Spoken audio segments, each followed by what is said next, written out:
Hey everyone, Vlad Engadget here, taking a look at the HTC Incredible S. This is an Android 2.2 device that has just come out in Europe and should be coming out in the United States sometime relatively soon.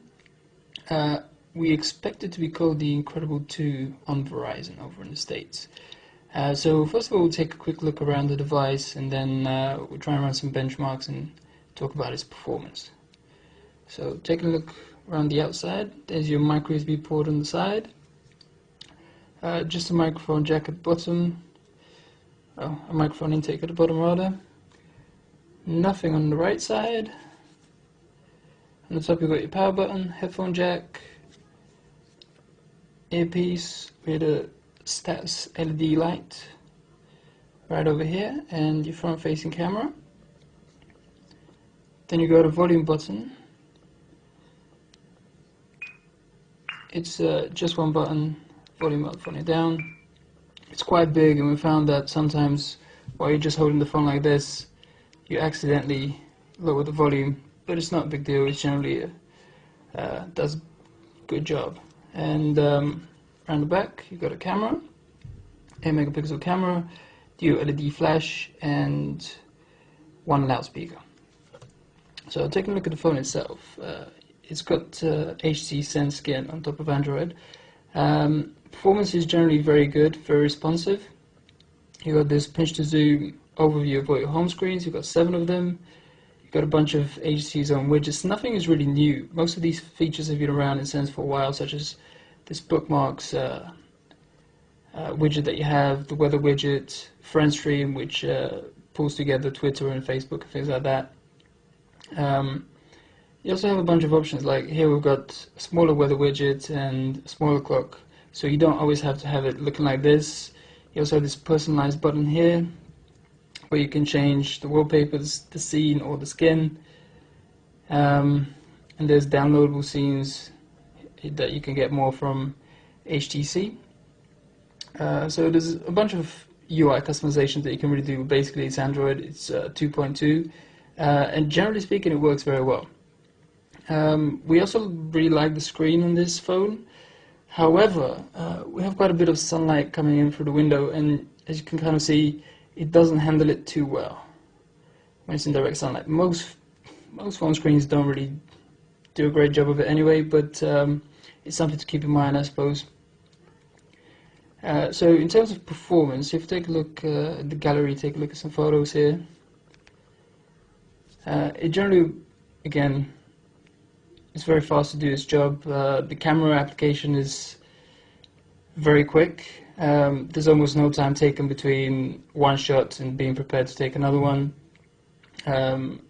Also, the results that we got out of the camera were very decent indeed. Pretty much the best that we've seen out of an HTC phone yet. So just going to check out the browser performance here quickly. Try and take a look at some flash video in the browser as well. Generally speaking, performance is smooth and fast and responsive. It's not as good as the best out there, but it has been very good. So we're just going to take it to engadget.com and take a look at some video.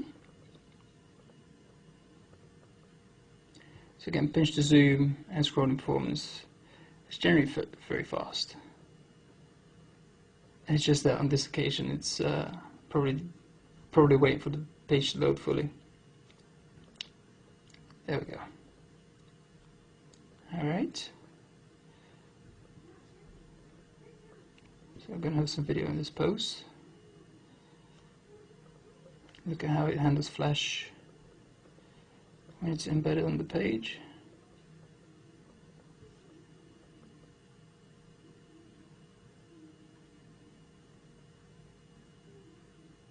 Eventually we'll see it.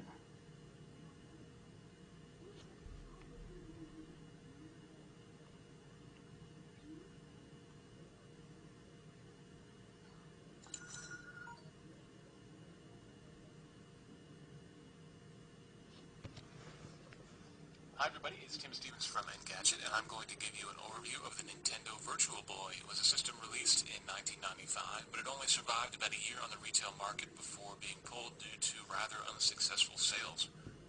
Here it is. I'll start with a controller, which, as you can see, is actually fairly reminiscent to the GameCube controller that would come a couple years later. It has a familiar M shape and two big grippers you can hang on to. But this is, of course, before the days of the analog control, so you have dual D-pads, one on the left and one on the right, which in theory would allow you to have full 3D control of whatever was going on in the game, but in most games they were simply duplicated, so you get the same control on the left or the right, which is good for lefties, but really not exactly what the designers were hoping for. You've also got select and start, A and B, and then around the back we have some triggers. So I'm just going to finish up by taking a look under the cover with this phone. It's a matte plastic cover, it's rubbery. You pry it open down here.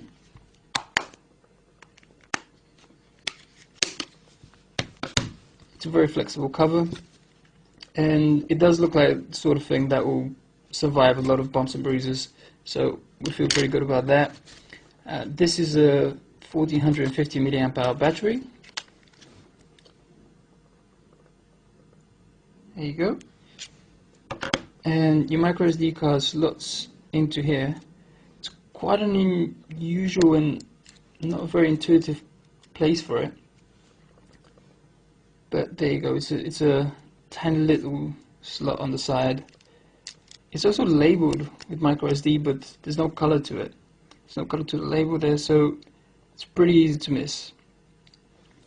Going around, we are noticing these little connectors there, which might have something to do with inductive charging or some form of inductive charging. We haven't heard back from HTC yet about this idea of doing wireless charging, but that does seem to be what they're there for.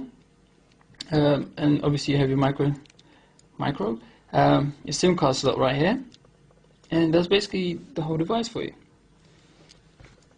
You get the battery back in like so, case snaps back on,